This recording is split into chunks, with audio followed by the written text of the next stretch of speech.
Hi friends, ఇప్పుడు మనం మైసూర్ బోండా చేసుకుందాం. మైసూర్ బోండాకి కావాల్సింది మనం పుల్లటి పెరుగు పోసుకోవాలి. నేను 2 గ్లాసులు పుల్లటి పెరుగు పోసుకున్నా. ఫస్ట్ ఒక గ్లాస్ పోసుకున్నా, లాస్ట్లో ఒక గ్లాస్ పోసుకున్నా. పుల్లటి పెరుగు పోసుకొని బాగా జీలకొట్టాలి. జీలకొట్టి మెత్తగా చేసేసుకొని దానిలో ముందుగా తరిగి పెట్టుకున్న కొత్తిమీర, పచ్చిమిరకాయలు వేసుకొని కొద్దిగా ఉప్పు, ఇది బేకింగ్ సోడా అంటూ సుడు సోడా, ఉప్పు అది కూడా వేసుకోవాలి, వంట సోడా, జీలకర్ర, కొత్తిమీర, పచ్చిమిరకాయలు అవి వేసుకొని కరివేపాకులో ఉప్పు, సాల్ట్, ఉప్పు వేసుకున్న తర్వాత సాల్ట్ కూడా, వంట సోడా కూడా కొంచెం వేసుకోవాలి. వంట సోడా కూడా వేసుకొని తిప్పుకొని ఉప్పులోనే పెరుగులో వేసేసుకోవాలి. ఉప్పుతో పాటు వంట సోడా వేసుకొని తిప్పుకుంటే పెరుగులో బబుల్స్ లాగా వస్తాయి. అప్పుడు మనం పిండి పోసుకొని 2 గ్లాసులు గోధుమ పిండి పోసుకొని, నేను గోధుమ పిండితో చేసా, మీరు కావాలనుకుంటే మైదాతో చేసుకోవచ్చు, గోధుమ పిండితో నేను చేసుకోవచ్చు. ఇదే కొలతలు సూపర్ వస్తాయి. పిండి అలా కలిపి పెట్టుకొని మనం 2 గంటల సేపు పక్కన నానబెట్టుకోవాలి. తర్వాత మళ్ళీ 2 గంటల తర్వాత తీసి నానిన తర్వాత అట్లా బీట్ చేసి పెట్టుకోవాలి.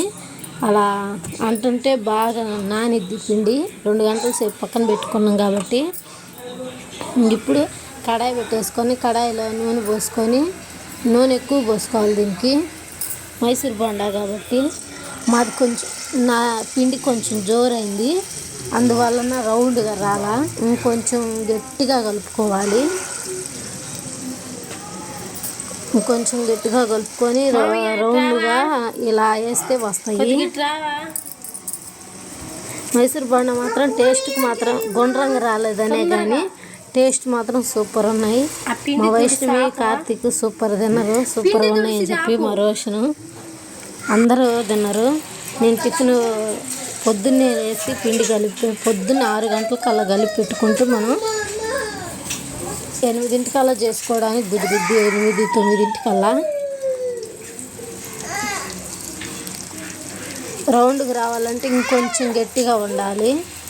కొంచెం జోరైంది నా కాడ పిండి. 2 గ్లాసులు పిండికి 2 గ్లాసులు పెరుగు. పుల్లటి పెరుగు అయితే 1 గంట నానితే సరిపోతుంది. ఫ్రెష్ పెరుగు అయితే 3 గంటల సేపు నానబెట్టాలి.